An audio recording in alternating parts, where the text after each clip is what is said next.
Hello, my name is Julia Barrera, Community Initiatives Coordinator with Get It Done SB, an advanced care planning initiative of Hospice of Santa Barbara.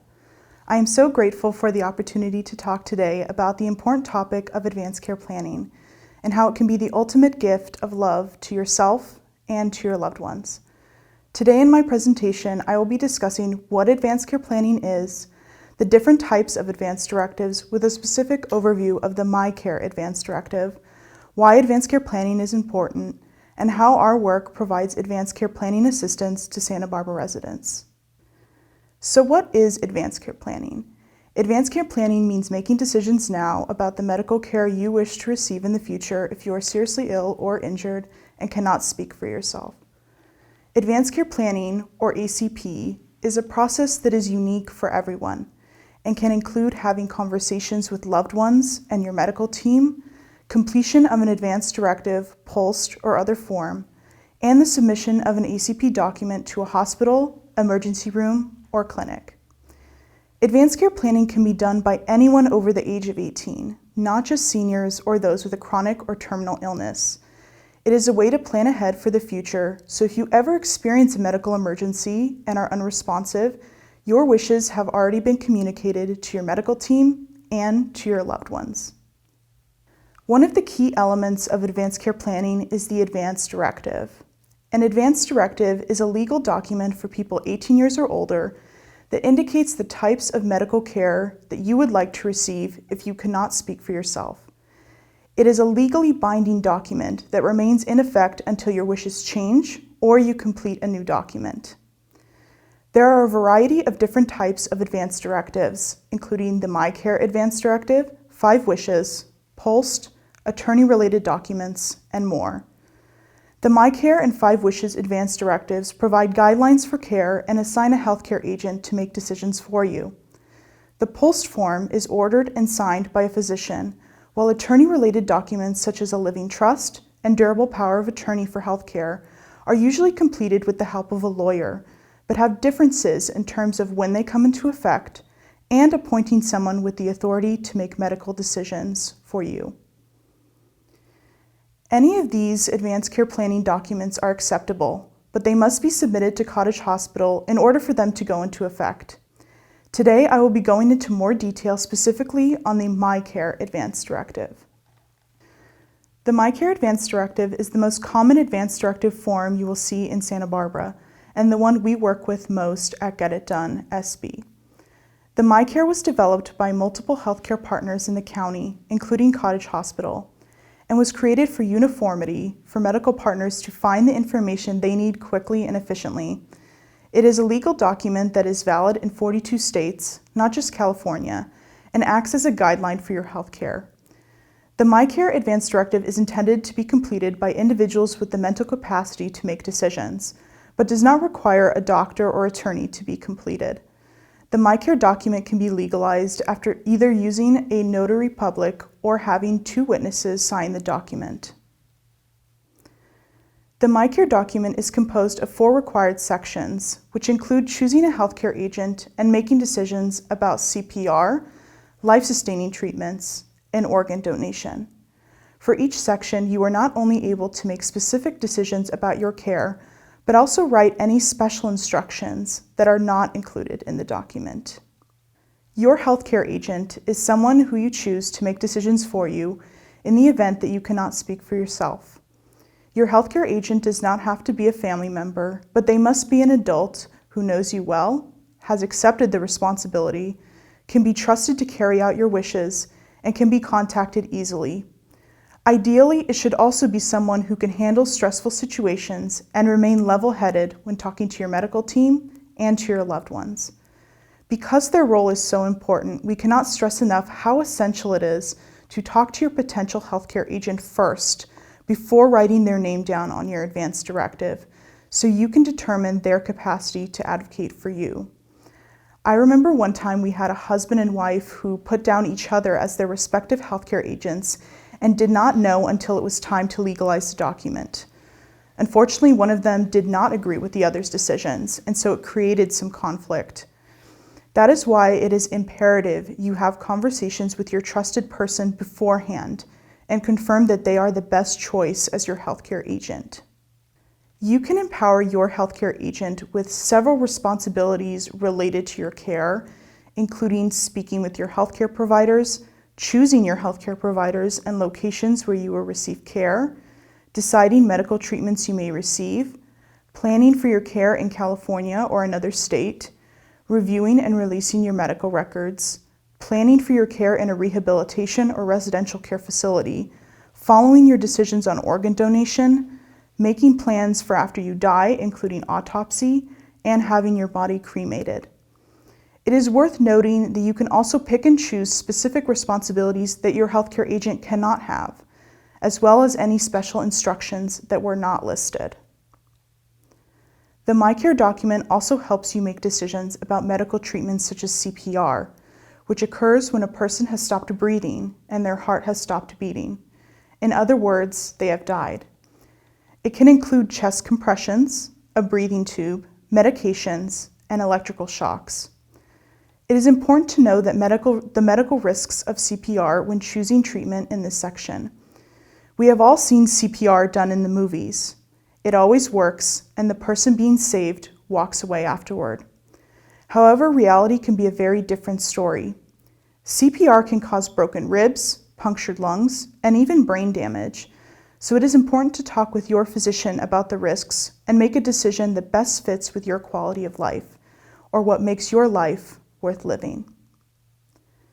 The types of life-sustaining treatments covered in the MyCare Advance Directive include artificial nutrition and hydration, otherwise known as a feeding tube, a ventilator, and dialysis, but there can be more. These treatments prolong your life, while CPR saves your life.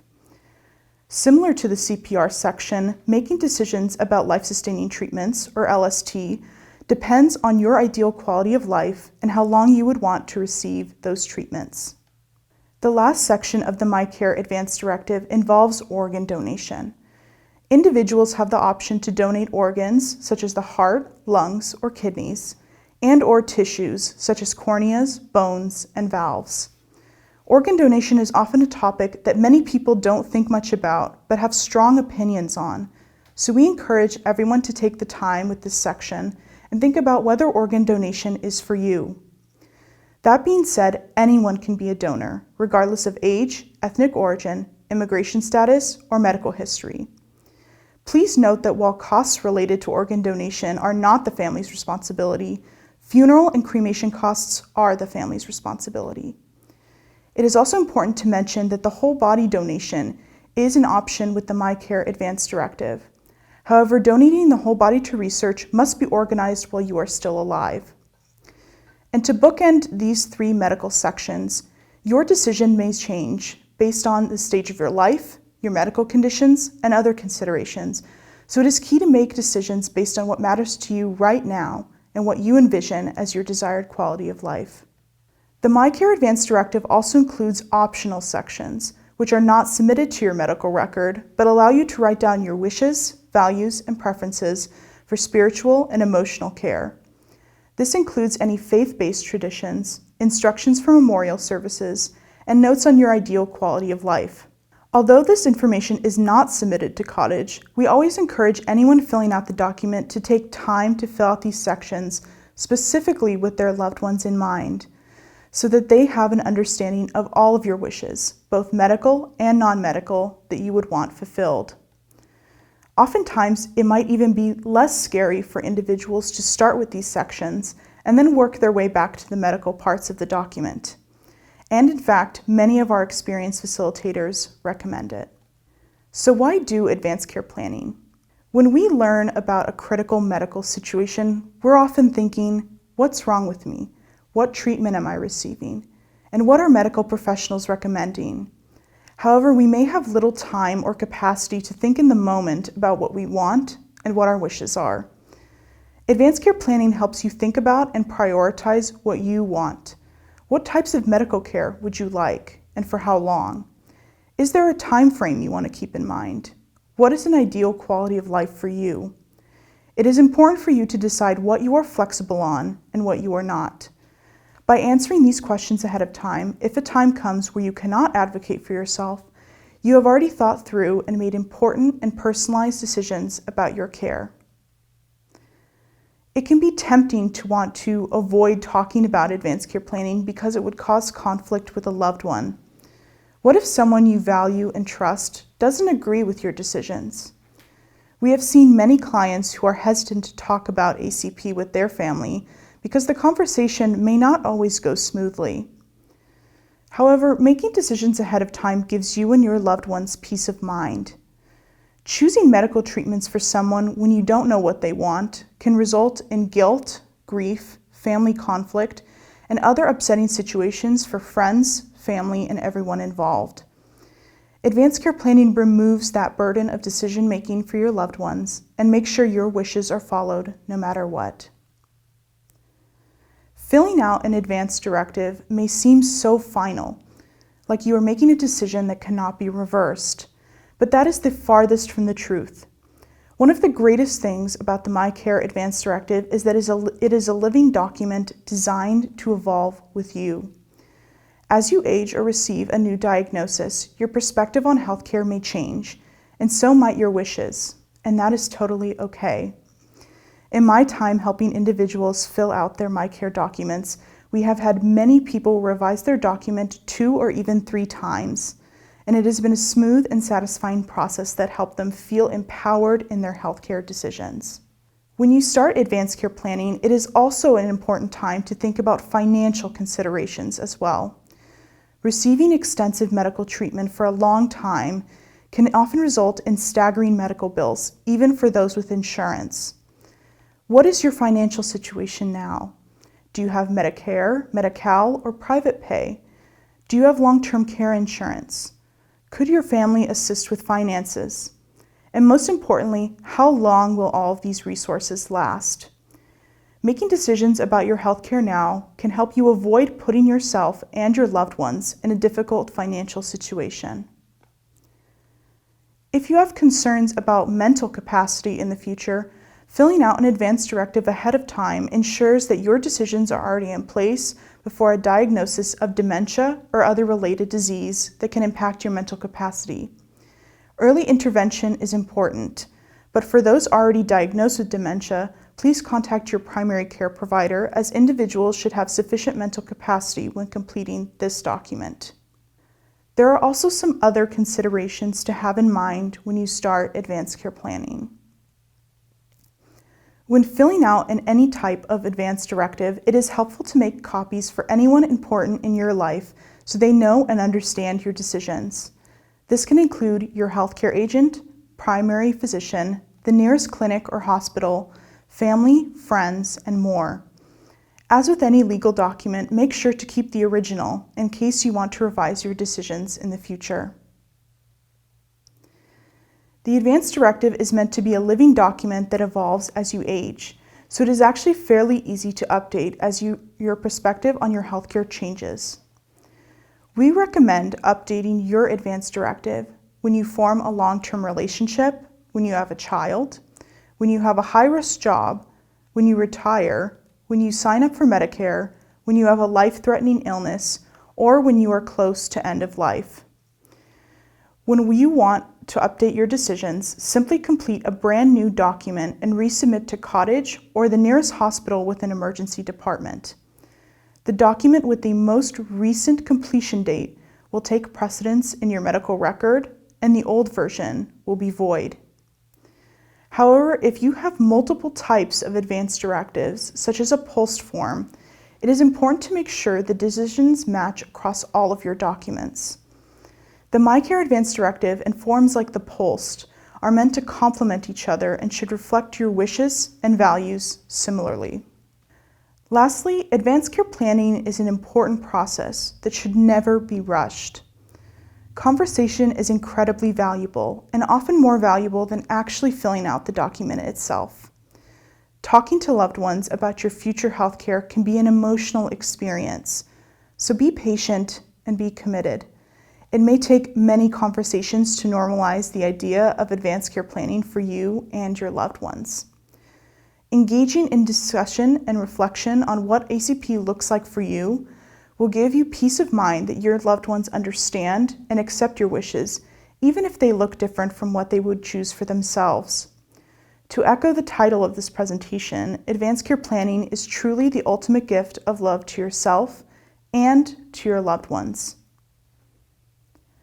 For those needing assistance with Advanced Care Planning, Get It Done SB, an initiative of Hospice of Santa Barbara, offers free workshops and one-on-one services to residents in Santa Barbara, Goleta, and Carpinteria to complete the MyCare Advanced Directive. Our counterpart, Mi Regalo, offers the same services in Spanish. Both our workshops and one-on-one services include assistance from experienced volunteers and staff, free notarization of the document, and delivery to Cottage Hospital to enter into your medical record. We especially encourage everyone to take the opportunity to attend our ACP workshops. Within a lively group atmosphere, our facilitators offer personalized assistance, provide scenarios regarding medical procedures like life-sustaining treatments and CPR, and help attendees understand what quality of life means to them. Even if you are not ready to complete your MyCare document, we invite you to attend, learn from others' experiences and questions, and leave prepared to have a conversation with your loved one about your healthcare wishes. As I have said previously, ACP is a unique process for everyone, and we are here to guide you on your journey to giving peace of mind to your loved ones. Interested in starting ACP? Get It Done is here to help. Visit our website to find tips and advice on how to navigate ACP conversations, understand your ideal quality of life, and learn about upcoming ACP workshops at www.getitdonesb.org. Or you can email communityacp@hospiceofsb.org to request assistance or ask any questions about filling out an advanced directive. Spanish information and assistance is available at www.miregalo.org. And lastly, thank you so much for tuning in to this presentation.